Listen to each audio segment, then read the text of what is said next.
Hello everyone, कैसे हैं आप लोग। आई होप आप अच्छे होंगे। इस वीडियो में हम पढ़ने वाले हैं डेटाबेस मैनेजमेंट सिस्टम के बारे में। क्या होता है डेटाबेस मैनेजमेंट सिस्टम, इसके बारे में देखते हैं। डेटाबेस किसी भी तरह के डेटा को स्टोर किया जा सकता है। डेटाबेस मैनेजमेंट में डेटा को स्टोर किया जा सकता है। डीबीएमएस एक सॉफ्टवेयर प्रोग्राम है। डीबीएमएस क्या है? एक सॉफ्टवेयर प्रोग्राम है। Database software SQL, my SQL, PG SQL, SQL server, Oracle, ये सब डेटाबेस सॉफ्टवेयर के नाम हैं। डेटाबेस में हम create, update, delete and maintain कर सकते हैं। डेटाबेस हम जब बनाते हैं या जहाँ हम डेटाबेस यूज़ करते हैं तो हम क्रिएट करते हैं, अपडेट करते हैं, डिलीट करते हैं, मेंटेन करते हैं। डेटाबेस कैसे काम करता है, एक फिगर के थ्रू देखते हैं। जैसे ये लैपटॉप है हमारा, ये कोई डेटाबेस एप्लीकेशन है जिससे हम इंटरेक्ट करते हैं, और ये डेटाबेस एप्लीकेशन ही स्टोर करता है, डेटाबेस में रिट्रीव करता है, डेटाबेस को डेटा लेना, क्वेरी करना है, मतलब कि उसमें अपडेट करना है या डिलीट करना है, ये डेटाबेस एप्लीकेशन के थ्रू ही हम डेटाबेस में कर सकते हैं। डेटा सिक्योरिटी हो गया, एडमिनिस्ट्रेशन हो गया। एडमिनिस्ट्रेशन में क्या हो गया कि एक पर्टिकुलर प्रोग्रामर ही उस डेटाबेस को मैनेज कर सकता है। ठीक है। डेटाबेस लिंक के लिए हम यूज़र आईडी एंड पासवर्ड का होना ज़रूरी है। अगर हमने डेटाबेस को एक्सेस करना है या डेटाबेस में मैनिपुलेशन करना है तो हमें यूज़र आईडी एंड पासवर्ड होना बहुत ज़रूरी होता है, तभी हम डेटा बेस सिक्योर रहता है। Data organisation, type of data type, user for the storing different varieties of data. User जो है डिफरेंट तरीके से डेटाबेस को स्टोर कर सकता है और एक्सेस कर सकता है। तो जिसमें से पहला होता है सेंट्रलाइज्ड डेटा। सेंट्रलाइज्ड डेटा क्या होता है? User to access the store data from the different location through the several application. User जो है कई एप्लीकेशन के थ्रू अगर कहीं दूसरी जगह डेटा रखा हुआ है उसको एक्सेस कर सकता है। उसको सेंट्रलाइज डेटाबेस बोलते हैं। सेंट्रलाइज डेटाबेस जैसे हो गया लाइब्रेरी। लाइब्रेरी का एक सेंट्रलाइज डेटाबेस होता है जो स्टूडेंट एक्सेस कर सकता है। अब जैसे यूनिवर्सिटी की कोई वेबसाइट हो गया, उसका डेटाबेस हो गया, तो उसको स्टूडेंट एक्सेस कर सकता है। तो यूनिवर्सिटी क्या हो गया? एक सेंट्रलाइज डेटाबेस हो गया। ठीक है। एक डिस्ट्रीब्यूटेड डेटाबेस होता है। डिस्ट्रीब्यूटेड डेटाबेस क्या होता है? Data is the distributed among the different database system of an organisation. मतलब ये कई जगहों पर रखा होता है और इसको अलग अलग जगहों से हमें एक्सेस किया जाता है। डिस्ट्रीब्यूटेड मतलब अलग अलग जगहों पे रखा होता है ये डेटाबेस। अब इसमें खास बात क्या होती है, सर्वर अगर फेल हो जाता है तो डेटा पे इफेक्ट नहीं होता है। मान लो आप कोई चीज़ अपडेट करना चाहते हो, एक मान लीजिए सर्वर रखा हुआ है अमेरिका में, एक सर्वर रखा हुआ है हमारा इंडिया में, दो सर्वर डिस्ट्रीब्यूटेड सर्वर है। तो अगर हम अपना डेटा अपडेट करना चाहते हैं तो अमेरिका वाला अगर फेलियर हो गया डेटाबेस तो हमारा इंडिया वाले डेटाबेस में अपडेट हो जाएगा। फिर अगर जब अमेरिका वाला सर्वर ठीक होगा तो वो इंडिया के डेटाबेस से जा करके अमेरिका डेटाबेस में फिर अपडेट हो जाएगा। तो डिस्ट्रीब्यूटेड सिस्टम ऐसे काम करता है। फिर एक रिलेशनल डेटाबेस होता है। रिलेशनल डेटाबेस क्या होता है? Store data in the form of row and column. Database को हम रो एंड कॉलम फॉर्म में लिखते हैं रिलेशनल डेटाबेस में। फिर relational database use for the SQL for the storing data. जो रिलेशनल डेटाबेस होता है वो एसक्यूएल यूज करता है डेटाबेस को स्टोर करने के लिए। ठीक है। E F Codd invented 1970। मतलब जो रिलेशनल डेटाबेस है वो ईएफ कॉड ने इन्वेंट किया था 1970 में। ठीक है। Row and column makes table. जो रो एंड कॉलम है वो टेबल बनाते हैं। Each table in a database carries the key that makes the data unique. जो टेबल होता है डेटाबेस में, उसमें एक हम यूनिक की बनाते हैं, एक प्राइमरी की बनाते हैं, जिसकी वजह से वो जो टेबल है वो यूनिकली आइडेंटिफाई हो सके। यूनिकली आइडेंटिफाई होने का क्या मतलब है? जैसे मान लीजिए एक टेबल है, उसमें दो एंट्रीज है, मान लीजिए ललित और एक और ललित है। एक ललित 10th क्लास में पढ़ता है, एक ललित 12th क्लास में पढ़ता है। तो दोनों को यूनिकली आइडेंटिफाई करने के लिए हमें रोल नंबर चाहिए। रोल नंबर से ही हम उसको यूनिकली आइडेंटिफाई कर सकते हैं। तो इसलिए हम रोल नंबर को प्राइमरी की बना सकते हैं। तो इस तरीके से हमारा यूनिकली आइडेंटिफाई हो सकता है हमारा डेटा। ठीक है। अब इसका एक जो डेटा रिलेशनल डेटाबेस का जो सॉफ्टवेयर है वो माई एसक्यूएल है, एसक्यूएल सर्वर है, ओरेकल, ये सब सॉफ्टवेयर होते हैं रिलेशनल डेटाबेस के। Relational database uses the acid property. जो रिलेशनल डेटाबेस होता है वो सिक्योरिटी को अचीव करने के लिए एसिड प्रॉपर्टी का यूज़ करता है, जैसे एटॉमिसिटी, कंसिस्टेंसी, आइसोलेशन, ड्यूरेबिलिटी। तो एटॉमिसिटी में क्या होता है? सक्सेस और फेलियर के बारे में बताता है एटॉमिसिटी। कंसिस्टेंसी क्या होता है? कंसिस्टेंसी में होता है पहले डेटा कैसा था और बाद में डेटा कैसा हुआ, वो कंसिस्टेंसी को बताता है। जैसे कि पहले आपके अकाउंट में 130 रुपये थे, फिर बाद में जो चेंज होकर के 100 रुपये हो गए, मान लीजिए 30 रुपये आपने खर्च कर दिए, तो बिफोर डेटा कैसा था और आफ्टर डेटा कैसा था, वो कंसिस्टेंसी को बताता है। आइसोलेशन में क्या होता है? Not affect the same time transaction. मान लीजिए 100 लोग ट्रांजेक्शन एक साथ कर रहे हैं तो उसमें कोई अफेक्ट नहीं होता आइसोलेशन। ठीक है।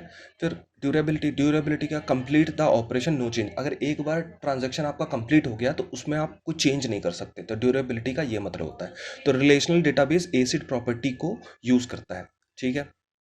नो एसक्यूएल क्या होता है, it is use for the storing wide range of data set. ये नो एसक्यूएल क्या करता है, जो बहुत बड़े डेटा बेस को स्टोर करने के लिए हम नो एसक्यूएल का यूज़ करते हैं। It is not the relational data but store in A tabular form. मतलब ये रिलेशनल डेटाबेस नहीं होता है, बट इसको हम टेबुलर फॉर्म में मतलब लिख सकते हैं ऐसे डेटाबेस को। और भी कई डिफरेंट तरीके से हम नो एसक्यूएल को बना सकते हैं। ठीक है। NoSQL store different data type. NoSQL होता है वो डिफरेंट डेटा टाइप होते हैं नो एसक्यूएल में, जैसे कि की वैल्यू स्टोरेज हो गया, डॉक्यूमेंट ओरिएंटेड हो गया, ग्राफ डेटाबेस टाइप के डेटाबेस हम बना सकते हैं। जैसे की ओरिएंटेड, की वैल्यू स्टोरेज में क्या होता है कि हम नाम, एड्रेस, फ़ोन नंबर, ये सब की वैल्यू को हम स्टोर कर सकते हैं। डॉक्यूमेंट ओरिएंटेड क्या होता है, जैसे कि पीडीएफ फाइल हो गई, टेक्स्ट फाइल हो गई, पीपीटी हो गई, इस टाइप की डेटाबेस को स्टोर करने के लिए डॉक्यूमेंट ओरिएंटेड हम डेटाबेस लेते हैं। फिर ग्राफ डेटाबेस क्या होता है, ग्राफ में जैसे ग्राफिकल रिप्रेजेंटेशन हो गया है ना, पाई चार्ट हो गया, इस टाइप के डेटा को स्टोर करने के लिए हम ग्राफ डेटाबेस का यूज़ करते हैं। अब क्लाउड डेटाबेस क्या होता है, cloud database where the data store in a virtual environment and execute over the cloud computing.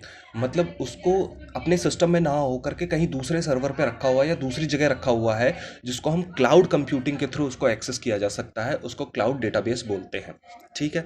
जैसे अमेजॉन वेब सर्विस हो गया, ये हमारे सिस्टम में नहीं है, कहीं दूसरी जगह रखा हुआ है, तो अमेजॉन वो सर्विस प्रोवाइड करवाता है। जैसे माइक्रोसॉफ्ट एज्योर, ये भी एक क्लाउड डेटाबेस है। फिर गूगल क्लाउड एसक्यूएल, ये भी एक क्लाउड डेटाबेस है। तो क्लाउड डेटाबेस ऐसे काम करता है। ठीक है।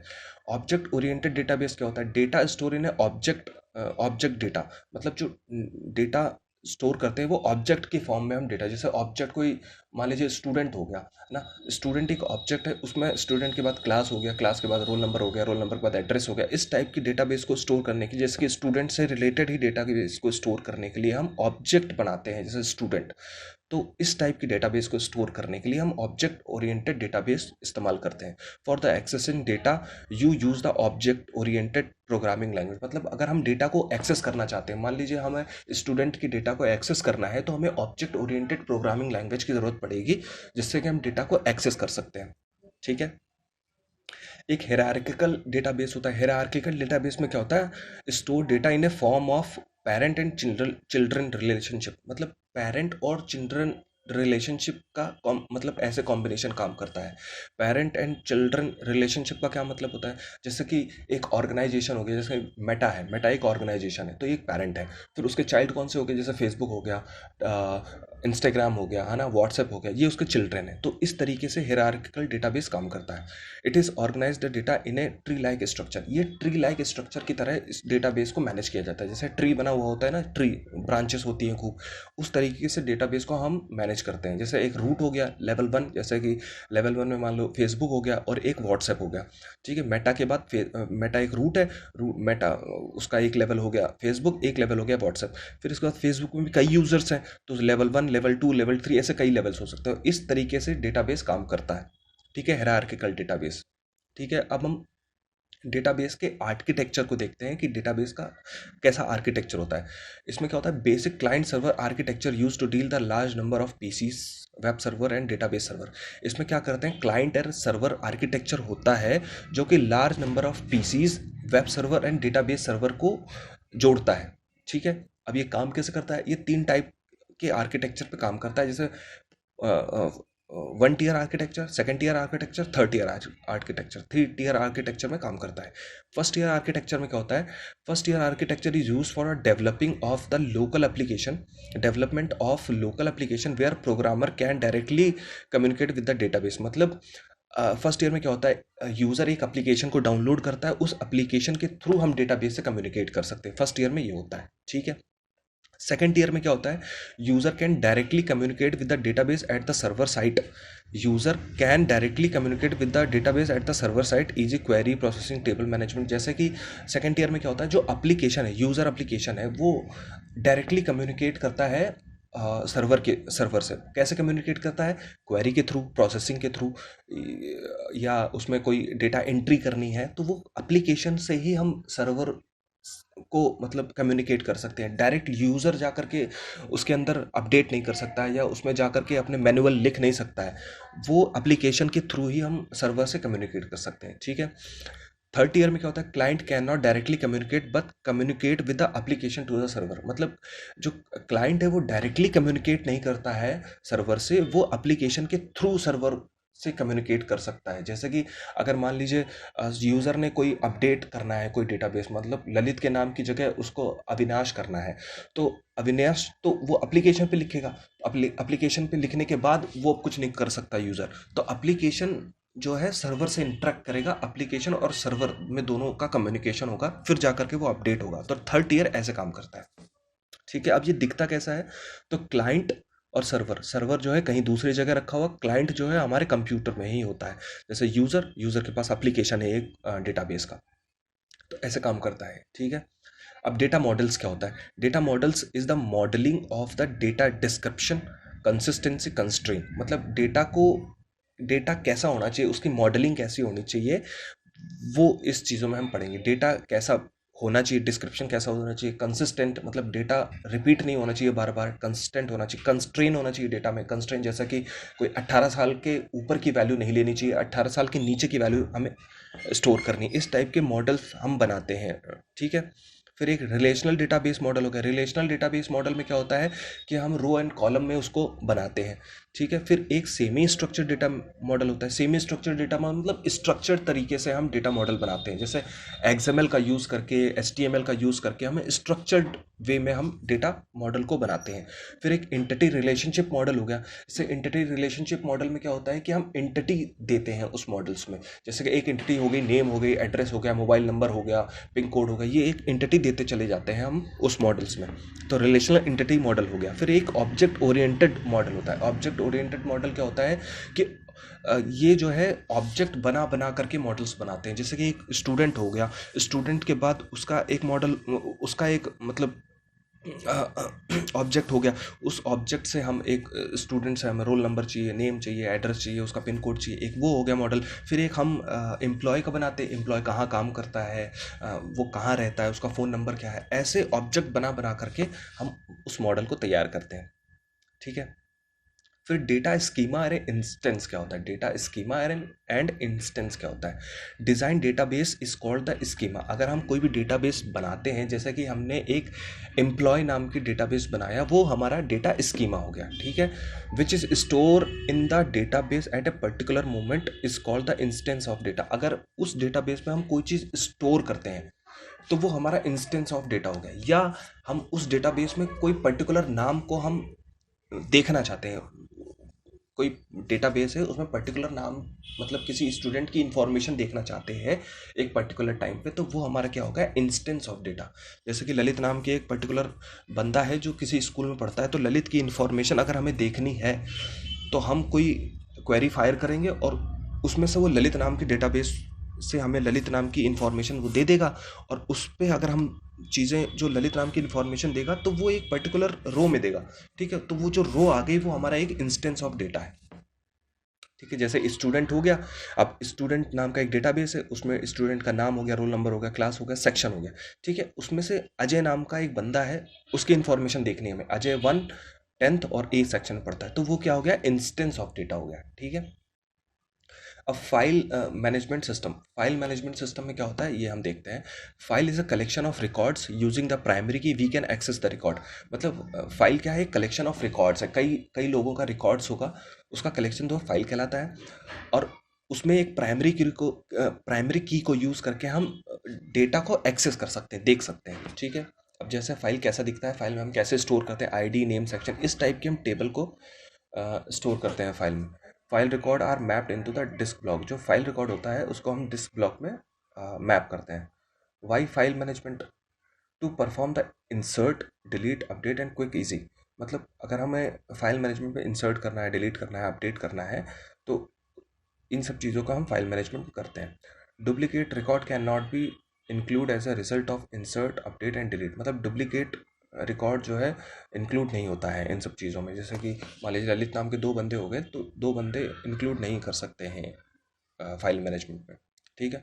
Minimal minimal cost storage record should be efficiently, मतलब उसमें कॉस्टिंग भी बहुत कम लगती है। अगर हमें 10 GB की फाइल, हमने डेटाबेस ले लिया और हमें यूज़ एक ही GB का है, तो उसमें भी हमें उसको मैनेज किया जा सकता है फाइल मैनेजमेंट में। तो मिनिमल कॉस्ट स्टोरेज हो गया, ठीक है। फाइल ऑर्गेनाइजेशन, फाइल को ऑर्गेनाइज कैसे करते हैं? Sequential organisation. सीक्वेंशियल ऑर्गेनाइजेशन में क्या होता है? File are store sequentially, file को जो है सीक्वेंशियली हम ऑर्डर में स्टोर करते हैं। फिर एक ही फाइल ऑर्गेनाइजेशन होता है। ही फाइल ऑर्गेनाइजेशन में क्या होता है? It is work with the table data block. ये डेटा ब्लॉक में स्टोर करते हैं हम डेटा को। डेटा ब्लॉक, अगर एक डेटा ब्लॉक भर गया, फिर दूसरे डेटा ब्लॉक में हम स्टोर करते हैं। तो ही फाइल ऑर्गेनाइजेशन ऐसे काम करता है। When data block full, the new record is stored in a some other block, ठीक है। Every record has a unique ID.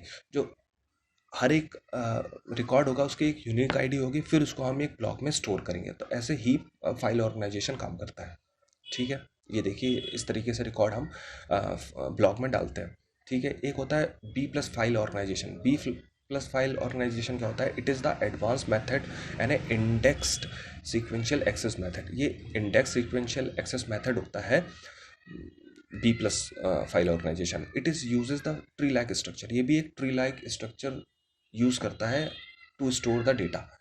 Data को स्टोर करने के लिए ट्री लाइक स्ट्रक्चर का यूज़ करता है। B plus tree is the use to the binary search tree. B plus tree क्या करता है? B plus tree file organisation क्या करता है? It is use for the it is use to binary search tree.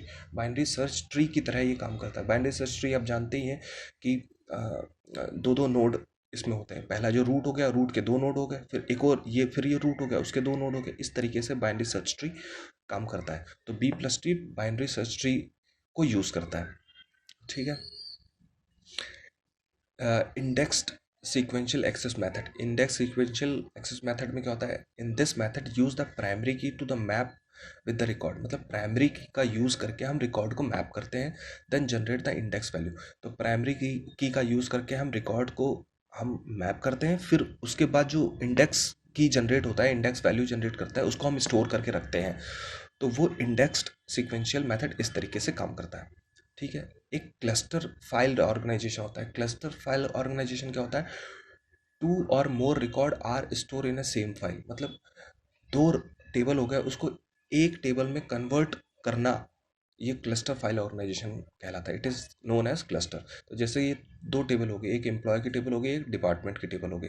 तो इन दोनों table को एक टेबल में स्टोर करना, वो क्लस्टर फाइल ऑर्गेनाइजेशन कहलाता है। इन दोनों को स्टोर करने के बाद एक यूनिक, इन दोनों आईडी में से जो यूनिक आईडी होगी उसको हम क्लस्टर की बना लेंगे। तो ऐसे क्लस्टर फाइल ऑर्गेनाइजेशन काम करता है। So thank you.